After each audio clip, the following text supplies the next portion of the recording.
chatting all about blue zones. Now, I'm not sure how much everyone knows about this, but it's places in the world that have the most amount of centenarians, which are people that live over 100.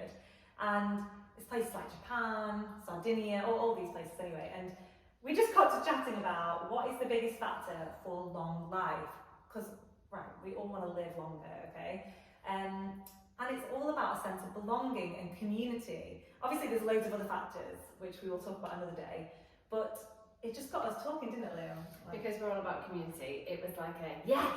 As soon as we saw it, community really is everything. It is such a powerful factor.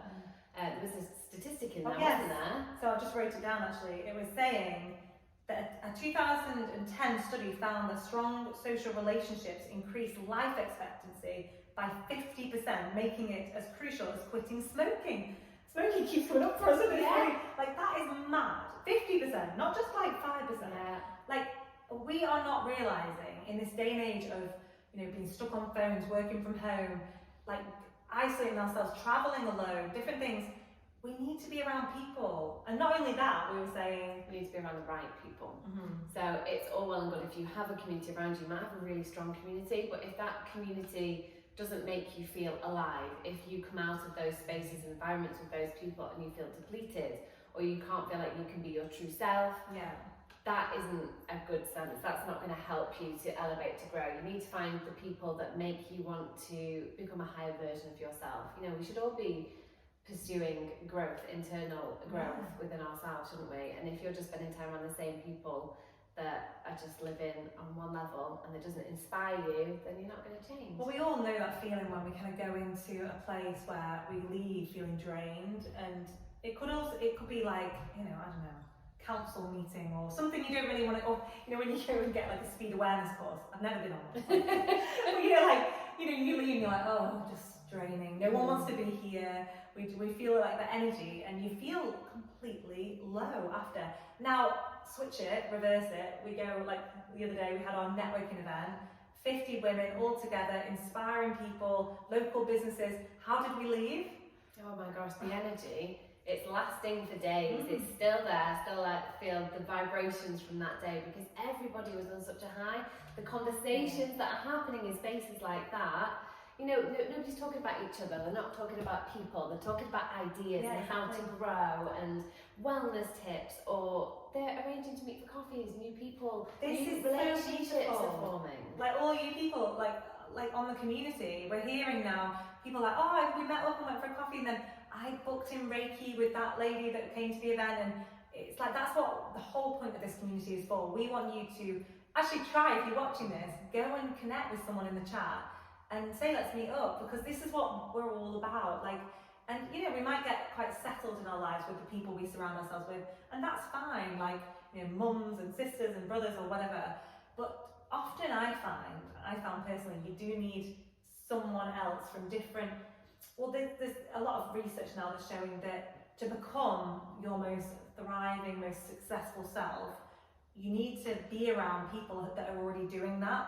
So like, say, friends that like are next level in the game. It doesn't mean that they have to be financially like super successful. Great if they are, but actually surrounding yourself with people that are like, I'm gonna go for that challenge. Oh, I'm gonna sign up to this incredible run. Oh, I'm gonna do this, because they're excited about life.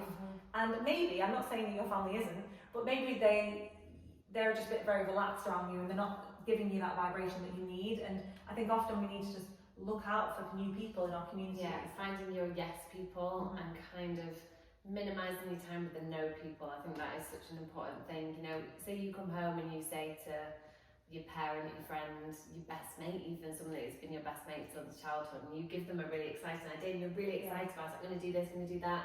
If they're a no person or very pessimistic, they might be like, oh, are you sure? Do you really want to do that? Or what if this happens? Oh, I had it with the cafe. I literally had the whole town at me. I was like, I'm opening a vegan cafe in the centre of Congleton. They were like, are you mad? Like, even family were like, I honestly just don't think this is going to be successful. And I was like, well, look at us now. We had this incredibly 7-year business that was, yes, we did sell it in the end, but it was growing and growing each year, and we had thousands coming from all different areas. Vibrant community of people as well. It was such a well-loved space. It was so busy. So you can just goes to show you can't take everybody's opinions to heart, and also don't take opinions from people who have no idea if they've not achieved it. They might say no because that they've not done that. And it's dangerous on social media because you often follow these people that are telling you these things, and then you're like, oh, I'll just follow their strategy. But actually, you need to actually see people that have done it in person, that don't just this thing on Instagram being like made a 6-figure business in 20 days or whatever. Like, come on now, like. Also, they're not talking about like the tax they paid or employee, staff costs and all these other things.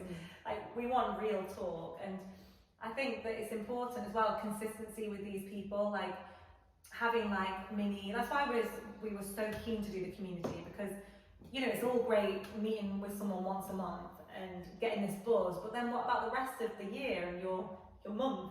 You want to then surround yourself like by chatting online and filling yourself up.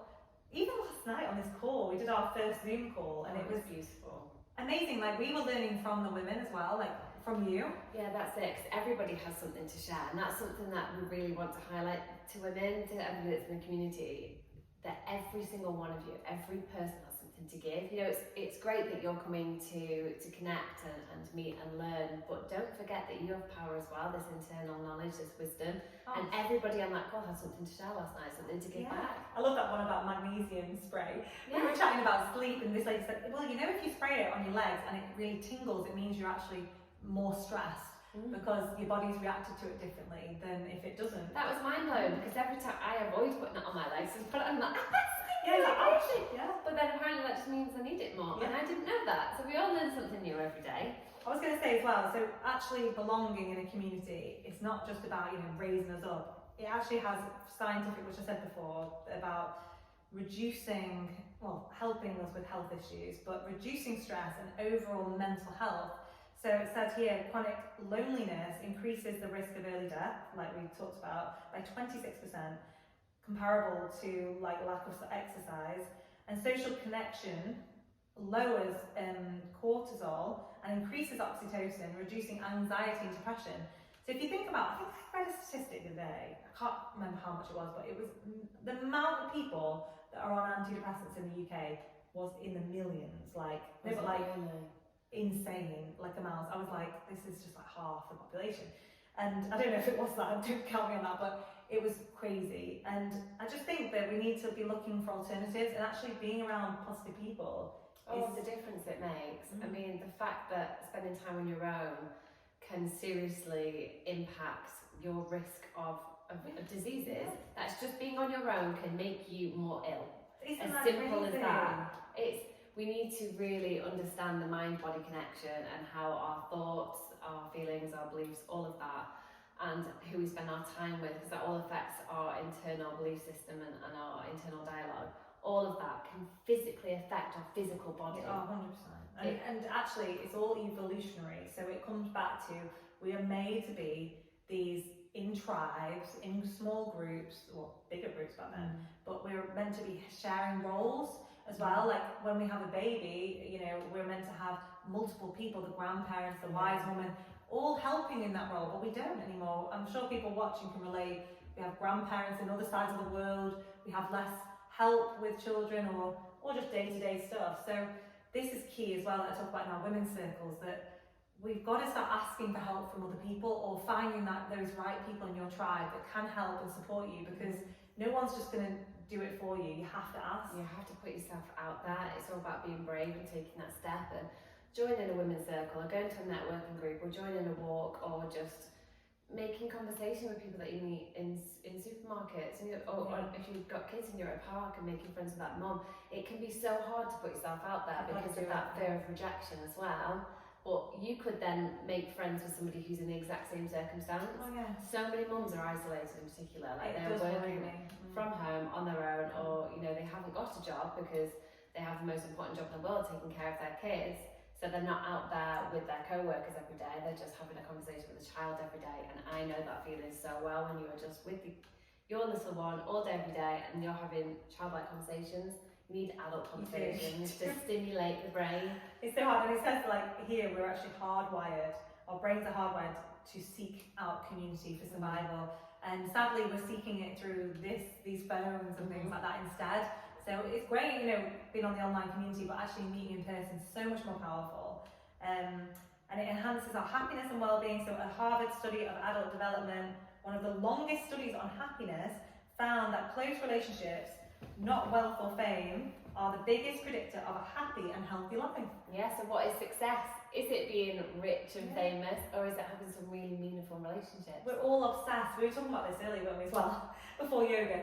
We were saying, what makes us happy? Like, what is it that makes us happy? And so many people think, oh, when I get that house, when I get that car, when I'm that particular weight. But it's that destination, you get stuck in that destination happiness. It's like, I'll be happy when.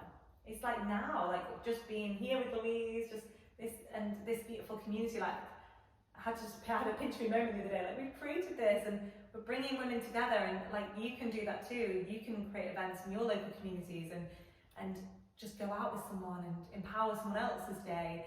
It's so powerful and profound, and it actually increases so it's been shown to increase our healthy habits. So if you surround yourself with someone that does, say, running, for example, or like yoga regularly, you're more likely to do those things or eat better foods.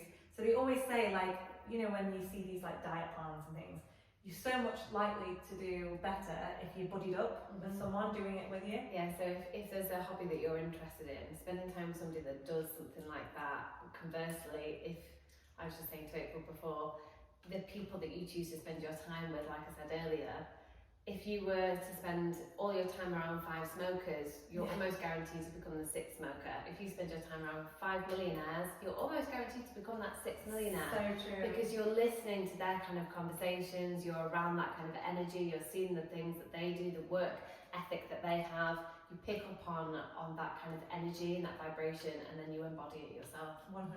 And it's so interesting. I find this so fascinating. And it's saying here actually, something we've not touched on, and you know, faith actually has a big one. So if you believe in something bigger than yourself and you go to groups with that, like, even though I'm not a very super religious person, but actually I see the power in this. Like, I find just coming together in community, ceremony, circles, so, you know, going to church, different things like this, it's actually really, really powerful. You know, in the old days, like, the old days, you know, my mum, my grandma and stuff, they would go to church religiously every Sunday because it was just, but it's very part of it's very good for your soul to come together with people regularly. It's like a ritual, and those traditions are a big one in communities as well.